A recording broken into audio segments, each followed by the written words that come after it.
Welcome 10th class. Exercise 1.4 के 2 question रह गए थे, इसके बाद एक्सरसाइज फिनिश हो जाएगी। देखो क्या है, क्वेश्चन नंबर 1 पहले मैं क्वेश्चन नंबर 2 मैं पहले पढ़ता हूँ। Right down the decimal expansion of दो rational number in question number 1 which है terminating decimal expansion. Question number 1 हमने किया था, वहाँ पे हम लोग सिर्फ ये बता रहे थे कि कौन सा टर्मिनेटिंग है, कौन सा नॉन टर्मिनेटिंग है। ये हमने क्वेश्चन नंबर 1 में किया था।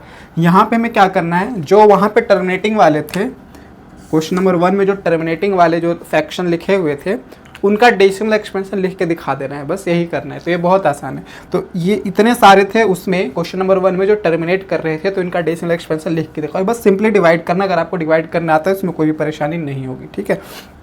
तो पहले आसान वाले से शुरू कर लेता हूँ। देखो ये है, कितना हो जाएगा, ये डिवाइड करो फटाफट डिवाइड करो, मेरे साथ करते जाओ। 8 2 जा 16 हो जाएगा, फिर डेसिमल देना पड़ेगा, 1 आएगा, फिर 8 1 जा 8 और 2 और ये 5, इतना आएगा 2.125। ये डिवाइड करके दिखा देता हूँ मैं। देखो 8 हो गया, ये 17 हो गया, 8 2 जा 16, यहाँ पे आएगा 1, डेसिमल देंगे, यहाँ पे आएगा 0, 8 1 जा हो जाएगा 8, ठीक है। 10 में 60 जाएगा, कितना आएगा 2, 1 0 और 8 2 जा कितना हो जाएगा 16, यहाँ पे आएगा 4 0 और ये 5 टाइम्स में हो जाएगा 40। तो ये हो गया बहुत आसानी से, ये बहुत आसान था करना, है ना सर, बहुत आसान था। चलो ये देखते हैं, ये 2 से 3 बार में 6 कट जाता है और 5 से 3 बार में 15 कट जाता है। 2 गुने 3, 2 3 6 होता है, 5 3 15 होता है।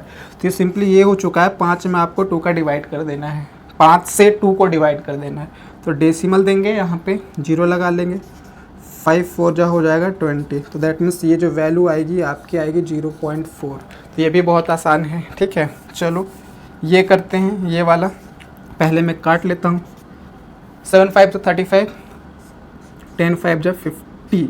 अब ये हो गया 7/10। तो ये तो लिखना और भी आसान हो गया, 0.7 हो जाएगा ये, ठीक है।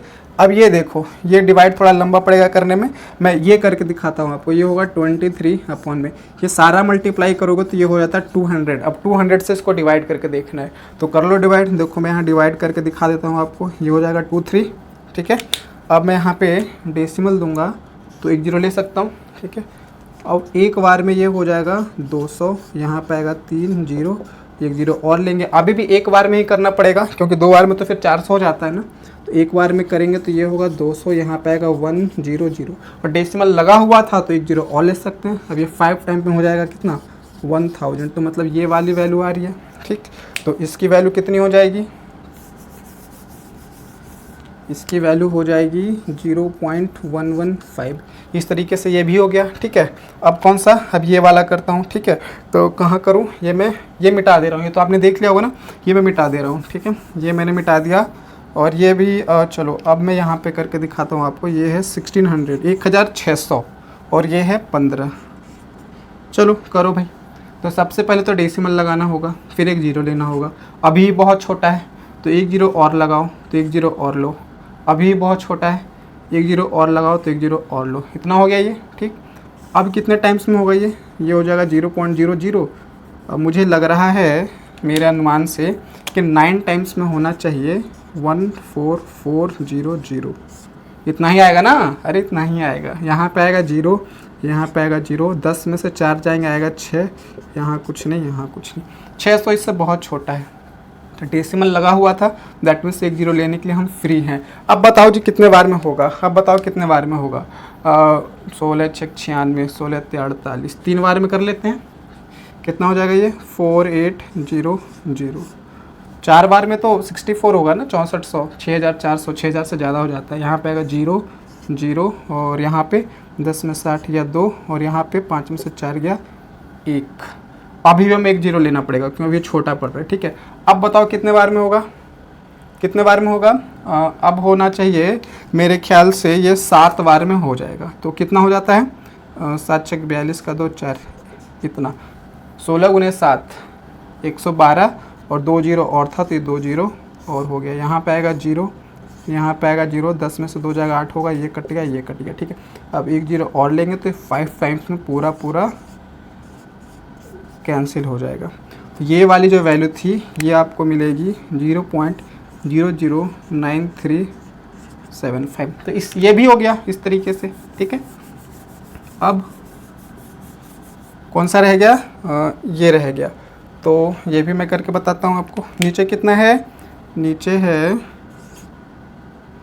ओ अभी हमने यही किया था, सॉरी अभी हमने ये वाला किया था ना, अभी हमने ये वाला किया था, तो हमें क्या मिली थी वैल्यू 0.009375 ये मिल रहा था, ये बचा हुआ है, तो ये कर लेते हैं 3125 13 लगाओ भाई, डेसिमल 0 छोटा है, 0 0 अभी भी छोटा है, 0 0 अब जाके कुछ होगा। अब ये कितने टाइम्स में होगा, तो मेरे अनुमान से ये हो जाना चाहिए आई थिंक 4 टाइम्स में, हाँ 4 टाइम्स में हो जाएगा। तो 4 4 5 20 का 0 हासिल रहा 2, ठीक है, 4 दूनी 8 और 2 10 का 0 हासिल रहा 1, 4 एकम 4 और 1 हासिल वाला 5, ठीक है, और ये 4 गुने 3 12, तो ये आएगा इतना, ठीक है। अब सब ट्रैक करने तो आता है ना, 0 में से 0 गया 0, 0 में से 0 गया 0, 10 में से 5 गया 5, यहाँ पे कुछ नहीं, यहाँ पे कुछ नहीं, ठीक है।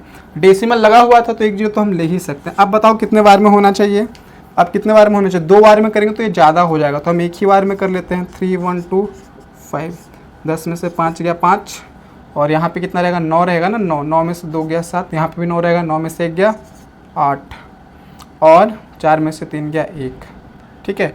अब 1 0 लेंगे क्योंकि छोटा पड़ रहा है। अब बताओ कितने बार में होगा ये, अब ये 6 बार में पूरा आ जाता है, हाँ ये 6 बार में पूरा आ जाएगा, इतना आप लोग करके देख लेना, तो ये वैल्यू इतनी हो गई, तो ये इसका आंसर हो गया। तो मैं आंसर लिख देता हूँ यहाँ पे, कितना बनेगा ये 0.00416, ठीक है। तो ये भी हो गया, कुछ नहीं करना था, इसमें डिवाइड करना था और तो कुछ है ही नहीं। मुझे नहीं लग रहा कि कोई ज़्यादा टफ है, ये बहुत आसान था, वैसे मुझे करवाना ही नहीं चाहिए था, लेकिन मैं करवा दे रहा हूँ, ठीक है। अब देखो क्वेश्चन नंबर 3 देखते हैं क्या है। The following real numbers have decimal expansion as given below, ठीक है। In each case decide whether they are rational, पहले ये डिसाइड करना है कि वो रैशनल है कि नहीं है। उसके बाद क्या बोला गया, इफ़ दे आर रैशनल, अगर वो रैशनल हैं तो ऑब्वियसली वो पी अपॉन क्यू के फॉर्म में लिखे जाएंगे। उसके बाद बोलना है ये कि what can you say about the prime factorisation of Q, एक चीज़ के बारे में और बताना है कि जो क्यू का जो प्राइम फैक्टराइजेशन होगा, दैट मीन जो हमने पिछली क्लास में सीखा था, उसके बारे में हम क्या बोल पाएंगे।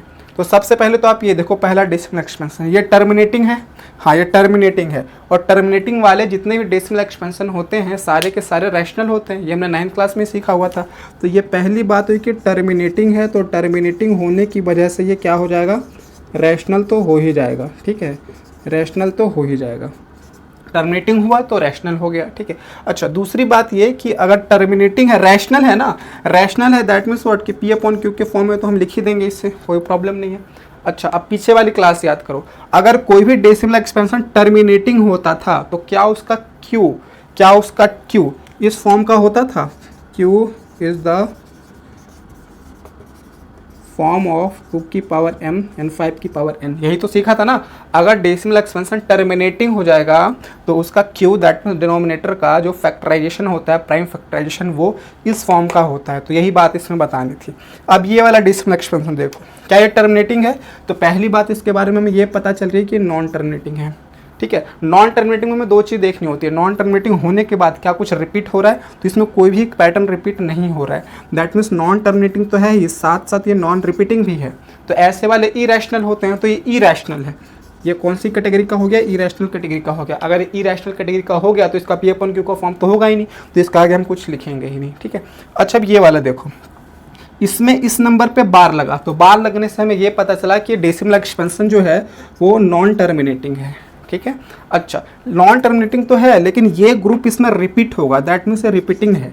नॉन टर्मिनेटिंग है और क्या है, रिपीटिंग है। तो जो नॉन टर्मिनेटिंग रिपीटिंग होते हैं वो भी तो रैशनल होते हैं, ये 9th क्लास में सीखा हुआ है ना कि नॉन टर्मिनेटिंग और जो रिपीटिंग होंगे वो भी क्या होते हैं, वो भी रैशनल ही होते हैं। अच्छा अगर ये रैशनल होते हैं तो इसे हम पी अपॉन क्यू के फॉर्म में लिख सकते हैं, बिल्कुल लिख सकते हैं। अब ये बताना है कि इसका क्यू किस फॉर्म का होगा।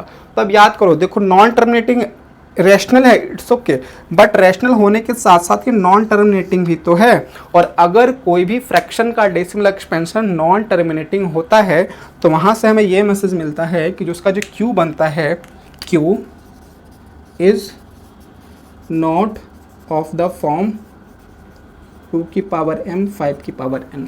यही सीखा था ना हमने कि अगर टर्मिनेट करेगा तो जो डेसिमल ये टर्मिनेट करेगा तो जो Q होगा वो इस फॉर्म का होगा, अगर टर्मिनेट नहीं करेगा तो उसका जो क्यू होगा वो इस फॉर्म का नहीं होगा। यही तो हमने सीखा था पिछली क्लास में, ठीक है। तो इस तरीके से चैप्टर 1 है आपकी एक्सरसाइज का, वो पूरा फिनिश हो चुका है, ठीक है। एक्सरसाइज 1.3 मैंने नहीं करवाई है, क्यों? क्योंकि मैंने जितने भी पॉसिबल फॉर्म होते हैं इस क्वेश्चन के वो सारा डिस्कस किया है। नंबर बदले हुए इसमें, अगर वो आप लोग खुद से ट्राई करोगे तो आराम से हो जाएगा। अगर फिर भी नहीं होता तो आप कमेंट कर देना, मैं एक्सरसाइज 1.3 भी कवर कर लूँगा, इसमें कोई बड़ी बात नहीं है, ठीक है। तो नेक्स्ट डे हम लोग कोई नया चैप्टर स्टार्ट करेंगे, ठीक है। तो चलो ठीक है, पढ़ते रहिए, वीडियो को लाइक करिए, शेयर भी करिए और चैनल को सब्सक्राइब भी करिए, ठीक है। Tata bye bye.